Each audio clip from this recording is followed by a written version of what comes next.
आंतरराष्ट्रीय कुस्ती पंच नितीश काबिले यांना 3 वर्षांसाठी राज्य अजिंक्यपद कुस्ती स्पर्धा सहभागाला बंदी घालण्यात आली।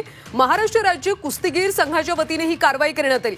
अहिल्यानगर इथं झालेल्या 67व्या महाराष्ट्र केसरी कुस्ती स्पर्धेत अंतिम फेरीमध्ये पृथ्वीराज मोहोळ आणि शिवराज राक्षे यांच्या कुस्तीमध्ये मुख्य पंच म्हणून काबिले काम करत होते। कुस्ती दरम्यान त्यांनी दिलेल्या चितपटीच्या निकालावरून प्रचंड गोंधळ झाला।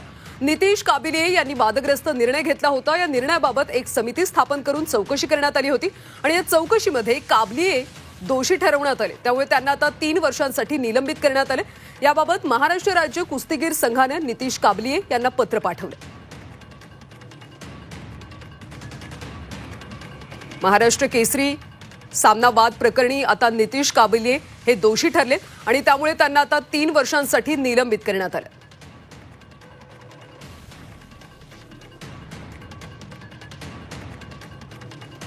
महत्वाची बातमी सध्या आपण पाहतोय। 67व्या महाराष्ट्र केसरी कुस्ती स्पर्धेमध्ये पृथ्वीराज मोहोळ आणि शिवराज राक्षे यांच्यामध्ये सामना झाला होता आणि त्यावेळी पंच म्हणून काबिले यांनी काम केलं होतं। मात्र कुस्ती दरम्यान त्यांनी दिलेल्या चितपटीच्या निकालावरून प्रचंड गोंधळ झाला होता। नितीश काबिले यांनी वादग्रस्त निर्णय दिला होता। या निर्णयाबाबत एक समिती स्थापन करून त्याची चौकशी करण्यात आली आणि या चौकशीमध्ये काबिले हे दोषी ठरले।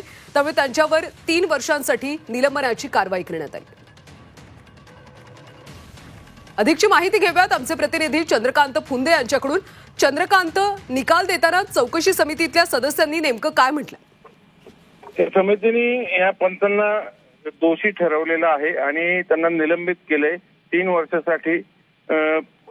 त्यामुळे इथून पुढे त्यांना पंचगिरी करता येणार नाही। आंतरराष्ट्रीय नियमानुसार कुठल्याही मान्यताप्राप्त कुस्ती स्पर्धेमध्ये हा एक निर्णय झाला। आणि दुसरे राक्षे आणि महेंद्र हे दोघंही त्यावेळेस त्यांच्यावरही निलंबनाची कारवाई झाली। 2 पैलवान ज्यांनी पंचांवर लात उगारली होती मी राक्षेंनी, त्याच्यात महेंद्र गायकवाड यांनी दिलगिरीचं पत्र दिलं कुस्ती महासंघाला।